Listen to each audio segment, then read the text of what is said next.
movement of goods, services, and people. The challenge that we've had over the years is the interconnectedness of Africa. Challenges of travel from one country to the other, either by air, by sea, or by rail, or by road. Progressively working with partners like JICA, we've made progress. Not as much as we could, but we have made significant progress in modernizing our ports. For example, modernizing the port of Mombasa to make it much more efficient for purposes of moving goods and services around our continent. We are invested in transport networks. At the moment, we are discussing the building of the railway from Kenya to Uganda to DRC, and finally to join it to the other side on the Atlantic, and many other transport routes. So importantly, to connect Africa is of significant importance, and I must congratulate Japan for participating in connecting our continent. Secondly, is to make sure that we have a policy environment that supports and promotes intra-Africa trade. Today, intra-African trade is around 15%, compared to 60% in other regions, including in Asia, here in Asia. And therefore, the signing of the Africa Continental Free Trade Agreement, that was a milestone agreement, now signed by 47 countries, establishes the mechanism for us to remove barriers, to facilitate movement of goods and services around our continent.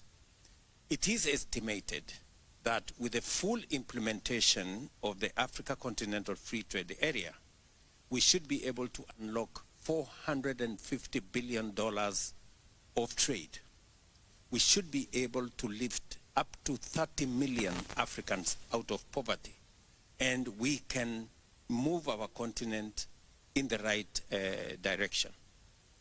Kenya, for example, has taken the policy position that to facilitate the movement of people and goods and services, we have not only signed into the Africa Continental Free Trade Area to eliminate barriers, we've signed into the East African Community, we've signed into the tripartite agreement, and also COMESA, to build Africa into one single trading bloc with 1.4 billion people and a GDP of $3.7 trillion.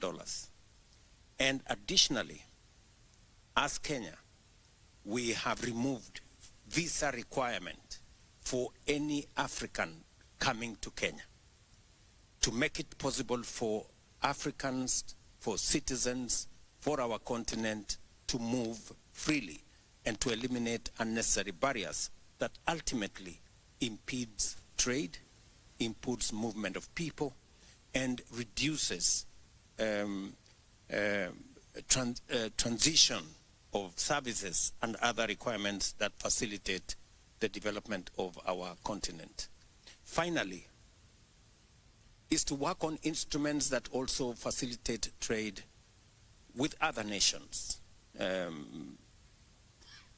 Signed the EU Economic Partnership with the EU. We will be having a meeting as the Africa Union next month in November in Angola to discuss trade relations between Africa and the European Union, the 27 countries in the European Union.